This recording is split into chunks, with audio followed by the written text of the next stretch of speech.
മാന്നാർ കൊലപാതകത്തിൽ പ്രതികളുമായുള്ള തെളിവെടുപ്പ് ഇന്നില്ല. ഫോറൻസിക് പരിശോധനാ ഫലം വന്നതിന് ശേഷം മാത്രമായിരിക്കും തെളിവെടുപ്പ് നടത്തുക. പ്രതികളെ ഇന്ന് കോടതിയിൽ ഹാജരാക്കും. രഘുനാഥ് നാരായണനും അവിടെ CK അഭിലാലും ചേരുന്നുണ്ട്. ആദ്യം രഘുനാഥ് നാരായണനിലേക്ക്. രഘുനാഥ്, ഇന്ന് തെളിവെടുപ്പ് നടത്തില്ല എന്നാണ് പറഞ്ഞത്. ഫോറൻസിക് പരിശോധനയുടെ ഫലം വന്ന ശേഷമായിരിക്കും എന്ന് പറയുന്നുണ്ടല്ലോ. ഈ ഫലം എപ്പോഴത്തേക്ക് ലഭിക്കുമായിരിക്കും? അങ്ങനെയാണെങ്കിൽ തെളിവെടുപ്പ് എന്ന് നടക്കാനാണ് സാധ്യത?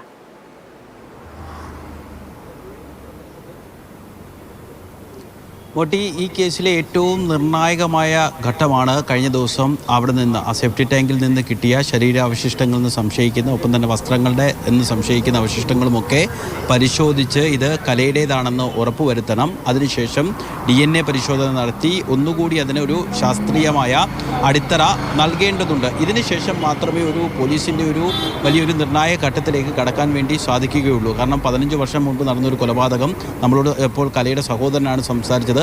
അവർക്ക് പോലും ഇവ അനിൽകുമാറും സുഹൃത്തുക്കളും ചേർന്ന് ഇങ്ങനെ ഒരു കൊലപാതകം നടത്തുമെന്നുള്ളൊരു സംശയമോ ധാരണയോ ഇല്ല. അത്തരത്തിൽ പോലും ആളുകളുമായി അത്തരത്തിലുള്ളൊരു പൊതുവികാരം ഉണ്ടാക്കി നടത്തിയ വളരെ ആസൂത്രണമായൊരു കൊലപാതകമാണ് എന്ന് വേണം നമ്മൾ ഇപ്പോൾ മനസ്സിലാക്കാൻ. കാരണം അഭിലാൽ നേരത്തെ പറഞ്ഞതുപോലെ ആ സേഫ്റ്റി ടാങ്കിൽ ഉൾപ്പെടെ കെമിക്കലുകൾ, രാസ മാലിന്യങ്ങളുടെയൊക്കെ ഈ സാന്നിധ്യം കണ്ടെത്തിയിട്ടുണ്ട്. ഒരു പക്ഷേ മൃതദേഹം വേഗത്തിൽ അഴിഞ്ഞു പോകാനും ഈ അസ്ഥി ഉൾപ്പെടെ പൊടിഞ്ഞു പോകാൻ വേണ്ടിയൊക്കെയുള്ള മാലിന്യങ്ങൾ ഉപയോഗിച്ചിട്ടുണ്ടോ, രാസമാലിന്യങ്ങൾ ഉപയോഗിച്ചിട്ടുണ്ടോ എന്നുള്ളത് പരിശോധനയിലൂടെ മാത്രമേ വരുത്തുകയുള്ളൂ. ഇതിനുശേഷം മാത്രമേ പ്രതികളെ സംഭവസ്ഥലത്തെത്തിച്ച് തെളിവെടുക്കാനാണ് ഇപ്പോൾ അന്വേഷണ സംഘം തീരുമാനിച്ചിരിക്കുന്നത്. പക്ഷേ പ്രതികളെ കസ്റ്റഡിയിൽ വാങ്ങേണ്ടതുണ്ട്, കൂടുതലായി ചോദ്യം ചെയ്യേണ്ടതുണ്ട്. കാരണം തെളിവുകൾ കണ്ടെത്തണം. 15 വർഷം മുൻപ് നടന്ന കൊലപാതകമായതുകൊണ്ട് വളരെ സൂക്ഷ്മമായ അന്വേഷണത്തിലൂടെ മാത്രമേ തെളിവുകൾ, അതും ഇനി ശാസ്ത്രീയ തെളിവുകൾ മാത്രമേ, സാഹചര്യ തെളിവുകളൊക്കെ കിട്ടുക പ്രയാസമാണ്. ദൃക്സാക്ഷികൾ, അതായത് വാഹനം ആ പാലത്തിൽ കണ്ടു, അല്ലെങ്കിൽ ഇന്ന ആളുകളൊക്കെ ആ സമയത്ത് അവിടെ ഉണ്ടായിരുന്നു എന്നൊക്കെയുള്ള കണ്ടെത്തുക എന്നുള്ളത്, ദൃക്സാക്ഷികളെയൊക്കെ കണ്ടെത്തുക എന്നുള്ളത് വളരെ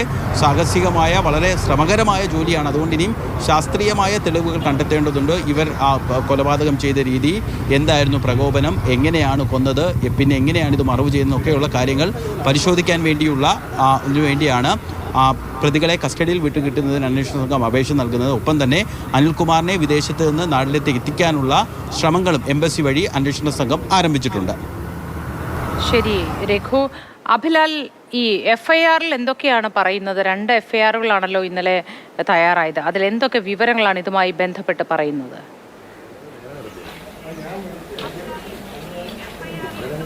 കലയുടെ തിരോധാനം കൊലപാതകമാണ് എന്ന് സ്ഥിരീകരിക്കുന്നതിന് മുൻപും ശേഷവുമായി ആലപ്പുഴ മാന്നാർ പോലീസ് സ്റ്റേഷനിൽ 2 FIRകളാണ് രജിസ്റ്റർ ചെയ്യപ്പെട്ടിട്ടുള്ളത്. ആദ്യത്തേത് മാൻ മിസ്സിംഗ് എന്ന നിലയിൽ പോലീസ് സ്വമേധയാ രജിസ്റ്റർ ചെയ്ത കേസാണ്. അതിൻ്റെ സമയം എന്നുള്ളത് രാവിലെ 10:45 ശേഷം മൃതശരീര ഭാഗങ്ങളിൽ നിന്ന് സംശയിക്കുന്ന വസ്തുക്കളടക്കം ലഭ്യമായ സാഹചര്യത്തിൽ രാത്രി 10:45 രണ്ടാമത്തെ FIR രജിസ്റ്റർ ചെയ്തിട്ടുള്ളത്. IPC 302, 201, 34 വകുപ്പുകൾ ഉൾപ്പെടുത്തിയിട്ടുള്ള കേസുകളിൽ കലയുടെ ഭർത്താവ് അനിലാണ് ഒന്നാമത്തെ പ്രതി, 2ാം പ്രതി ജിനു, 3ാം പ്രതി സോമൻ, 4ാം പ്രതി പ്രമോദ് എന്നിങ്ങനെയാണ് പ്രതികളുടെ പട്ടികയിലെ സ്ഥാനം. 302 എന്നുള്ളത് കൊലപാതകമാണ്, 201 എന്നുള്ളത് തെളിവ് നശിപ്പിക്കലും, 34 എന്നുള്ളത് സംഘം ചേർന്ന്, ഒന്നിൽ കൂടുതൽ ആളുകൾ സംഘം ചേർന്ന് പൊതു ഉദ്ദേശത്തോടു കൂടി പരസ്പരം ഉത്സാഹിച്ചുകൊണ്ട് പ്രവർത്തിച്ചു എന്നുള്ള വകുപ്പാണ്. ചുരുക്കത്തിൽ ഈ കേസിൽ ഏറ്റവും നിർണായകമാകാൻ പോകുന്ന FIRന്റെ വിവരങ്ങളാണ് നമുക്ക് ലഭ്യമായിട്ടുള്ളത്. 2009 കേസിനാസ്പദമായ സംഭവം ഉണ്ടായിട്ടുണ്ട് എന്നാണ് പറയുന്നത്. 2009 ഏതോ ഒരു ദിവസം പരപുരുഷ ബന്ധം ആരോപിച്ച് കലയെ കൊലപ്പെടുത്തി എന്നുള്ളതാണ്.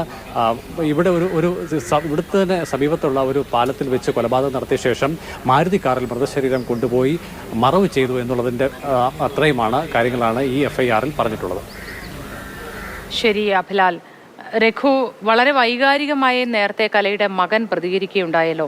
അതായത് അമ്മയെ എൻ്റെ ചെറുപ്പത്തിൽ തന്നെ ഉപേക്ഷിച്ച്, അല്ലെങ്കിൽ എന്നെ ഇവിടെ ആക്കി പോയതാണ്, അമ്മ വരും എന്നാണ് ആ മകൻ്റെ ഭാഗത്തു നിന്നുള്ള പ്രതികരണം ഉണ്ടായത്. ഹൃദയഭേദമായൊരു പ്രതികരണമായാണ് എനിക്ക് തോന്നുന്നത്. വളരെ വൈകാരികമായൊരു പ്രതികരണം.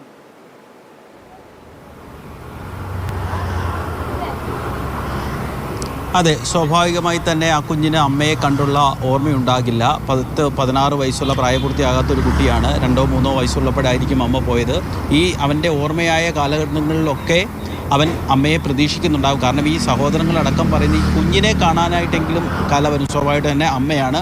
അമ്മ ഏത് ഘട്ടത്തിലും കുഞ്ഞിനെ ഉപേക്ഷിച്ച് പോയത് അവരുടെയൊക്കെ ഒരു ജീവിത സാഹചര്യങ്ങളൊക്കെ കൊണ്ടാകാം. പക്ഷേ എപ്പോഴെങ്കിലും ഒരു അമ്മയ്ക്ക് കുഞ്ഞിനെ കാണാനുള്ളൊരു ആഗ്രഹം ഉണ്ടാകുമല്ലോ. ആ ആഗ്രഹം ഉണ്ടാകുന്ന സമയത്തെങ്കിലും കല മടങ്ങി വരും എന്നുള്ളതായിരുന്നു അവരുടെയൊക്കെ പ്രതീക്ഷ. എന്ന് മാത്രവുമല്ല, ഈ അനിൽകുമാറൊക്കെ കലയുടെ വീട്ടുകാരുമൊക്കെ ആയിട്ട് നമ്മൾ ഇന്നലെ പറഞ്ഞതുപോലെ തന്നെ 2 വ്യത്യസ്ത ജാതിയിൽപ്പെട്ട ആളുകൾ തമ്മിലാണ് കല്യാണം കഴിച്ചത്. ആ ഘട്ടത്തിലൊക്കെ വലിയ എതിർപ്പുകളൊക്കെ ഉണ്ടായിരുന്നു.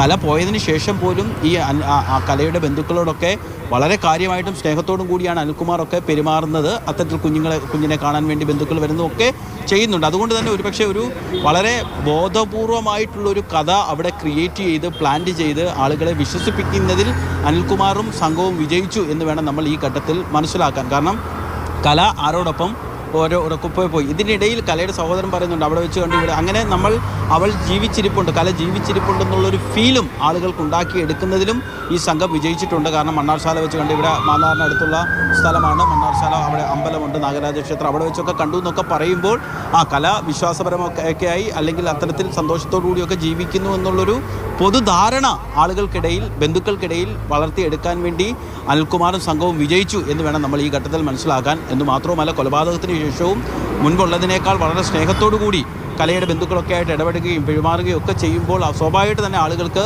സംശയമുണ്ടാവില്ല. ശരി രഘുനാഥ്. അഭിലാൽ, ഈ തെളിവെടുപ്പ് ഈ തെളിവുകൾ ശേഖരിക്കുന്ന ആ ഒരു സെപ്റ്റിക് ടാങ്കിൽ നിന്നും ശേഖരിച്ച തെളിവുകളൊക്കെ ഇപ്പോൾ തന്നെ ഫോറൻസിക് പരിശോധനയ്ക്ക് അയച്ചിട്ടുണ്ടോ? മറ്റെന്തെങ്കിലും തെളിവെടുപ്പുകൾ ഇതുമായി ബന്ധപ്പെട്ട ഈ തെളിവുകൾ ശേഖരിക്കൽ ഇതുമായി ബന്ധപ്പെട്ട് ഇനി ആ വീട്ടിൽ ബാക്കിയുണ്ടോ?